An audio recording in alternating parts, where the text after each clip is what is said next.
बिस्मिल्लाहिर्रहमानिर्रहीम अस्सलाम वालेकुम स्टूडेंट्स। अॼु जे लेक्चर में असां साइंस जा MCQs खे सॉल्व कंदासीं। ही MCQs जेके आहिनि असां पास्ट पेपर्स मां खयां आहिनि, जेके CSS ऐं PCS जे एग्ज़ाम्स आहिनि या SPSC जा जेके पास्ट पेपर्स आहिनि उन्हनि जा ही MCQs आहिनि साइंस जे पोर्शन में जेके अची चुका आहिनि। जेके असां पहिरियां लेक्चर्स बि ठाहिया आहिनि MCQs ते, उहे बि उतां ई पास्ट पेपर्स मां ई खयल आहिनि। तो जेकॾहिं तव्हां CSS जी तयारी करे रहिया आहियो या SPSC जी तयारी करे रहिया आहियो त ही लेक्चर्स तव्हांजे लाइ तमामु इम्पॉर्टेंट आहिनि। इन्हनि सां तव्हांखे आइडिया थी वेंदो त MCQs साइंस मां कीअं ईंदा आहिनि। सो नंबर 1 MCQs आहे, if an alkali is slowly added in an acidic solution the pH of acidic solution will. हाणे पहिरियां त असांखे इहा ॻाल्हि सम्झणी पवंदी त ही क्वेश्चन चए थो त जेकॾहिं असां को बि अल्कली कंहिं एसिडिक सॉल्यूशन में विझूं त उनजी pH छा थींदी। त असांखे पहिरियां सम्झणो पवंदो त इहा pH केतिरी हूंदी आहे, एसिड जी ऐं बेसिस जी केतिरी हूंदी आहे। हाँ जेकॾहिं pH 7 हूंदी आहे त उहो हूंदो आहे न्यूट्रल, माना न उहो एसिड हूंदो आहे न बेस। अगरि pH 7 खां वधे थी, सपोज़ 8, 9, 10 या 12 ते वञे थी या 14 ताईं, त उहो हूंदो आहे बेस। अगरि pH 7 खां घटिजी थी वञे त उहो एसिड हूंदो आहे ऐं उहो हली वञी 0 या 1 ताईं वञी पहुचंदो त उहो एसिड हूंदो। त जेकॾहिं असां कंहिं बि एसिड में बेस ऐड कंदासीं, मिलाईंदासीं, त लाज़मी आहे उहो उनजी जेका एसिड बेस विझण सां ऐड करण सां उनजी जेका बेसिसिटी आहे उहा इंक्रीज़ थींदी, यानी कि उनजी pH बि इंक्रीज़ थींदी। त ऑप्शन ए सही लॻे थो त जॾहिं बि असां कंहिं बि एसिड में अल्कली विझंदासीं त उनजी pH जेका आहे इंक्रीज़ थींदी ऐं उहा ऑप्शन ए थींदो। उन खां पोइ नेक्स्ट MCQs आहे, television signals are converted into light signals by. कहिड़े छा जे ज़रिए जेके टीवी में सिग्नल्स हूंदा आहिनि उहे टीवी सिग्नल्स लाइट सिग्नल्स में कन्वर्ट थींदा आहिनि, डी आहे फोटो डायोड जी मदद सां।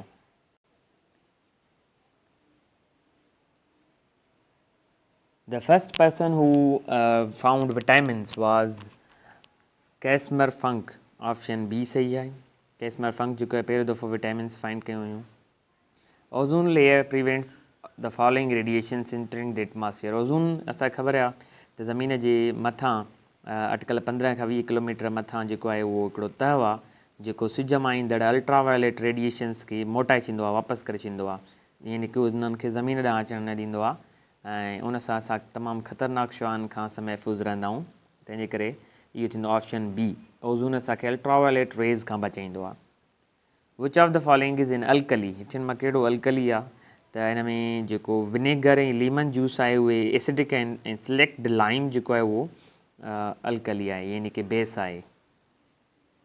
Yeast is used in making bread. Yeast जेका आहे खमीर, उहो असांखे डबल रोटिन ठाहिण में इस्तेमालु थींदो आहे and it produces carbon dioxide. A option सही थींदो। यीस्ट जॾहिं असां डबल रोटी में विझंदा आहियूं त कार्बन डाइऑक्साइड गैस पैदा कंदो आहे, जंहिंजे करे उहो जेका रोटी आहे उहा मथे फूकिजी वेंदी आहे, फूकियल ॾिसण में ईंदी आहे असांखे।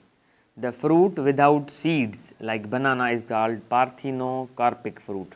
जिन फ्रूट्स में सीड न हुजे, विदाउट सीड हुजनि, त उन्हनि खे असां पार्थिनोकार्पिक फ्रूट्स चवंदा आहियूं ऐं इन अमल खे असां पार्थिनोजिनेसिस चवंदा आहियूं। इन जो जवाबु थींदो डिज़र्ट्स, छाकाणि त ओसिस हूंदो आहे त जॾहिं चुधारी रेगिस्तान हुजे, विच ते पाणीअ जेको आहे तलाउ हुजे ऐं उन सां गॾु प्लांट्स बि हुजनि, त उनखे असां ओसिस चवंदा आहियूं ऐं इहो थींदो option B.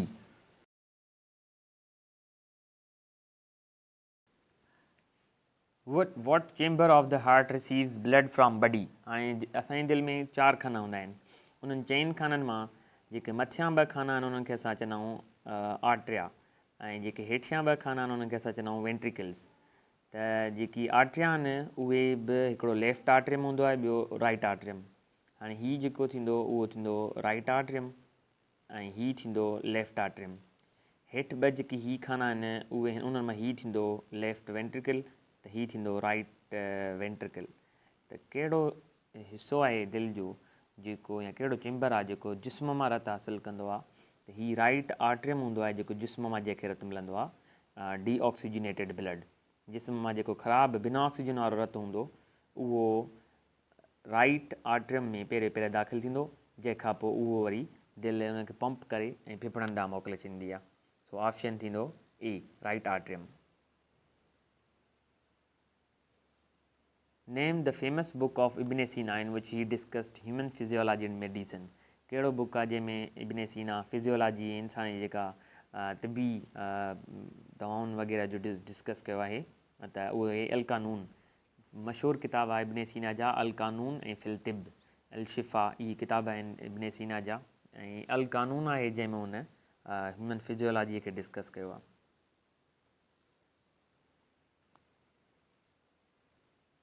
Boiling point of an egg is change, which is chemical change. ऐं चेंजिस ॿिनि क़िस्मनि जूं हूंदियूं आहिनि, फिज़िकल चेंजिस बि हूंदियूं आहिनि ऐं केमिकल चेंजिस बि हूंदियूं आहिनि।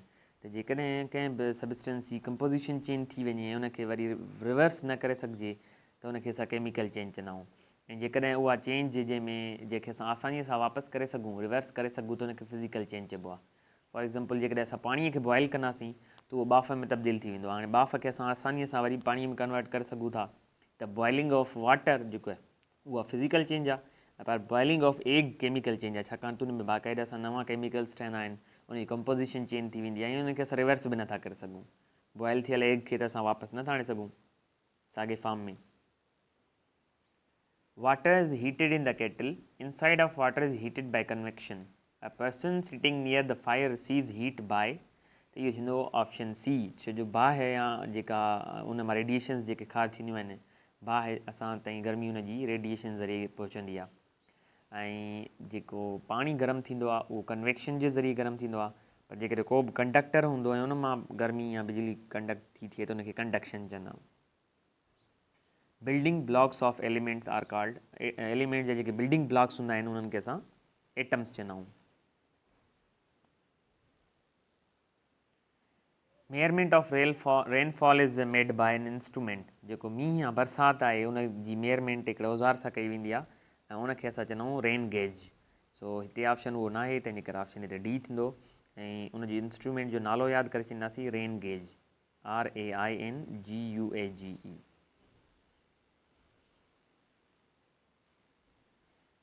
नेक्स्ट आहे the density of water is greatest eight which temperature. Density जेका घणी मां घणी हूंदी आहे पाणीअ जी, उहा कहिड़े टेम्परेचर ते हूंदी आहे, 4 डिग्री सेंटीग्रेड ते। ऑप्शन सी सही आहे। इहा एनामलस बिहेवियर आहे जंहिंमें पाणी जेको आहे उहो 4 डिग्री सेंटीग्रेड ते घाटो हूंदो आहे, पर जॾहिं असां उनखे थधो कंदासीं 0 डिग्री सेंटीग्रेड ते खणी वेंदासीं त उनजी घाटाई अञा बि घटिजी वेंदी आहे। सो मैक्सिमम डेंसिटी पाणीअ जी 4 डिग्री सेंटीग्रेड ते हूंदी आहे।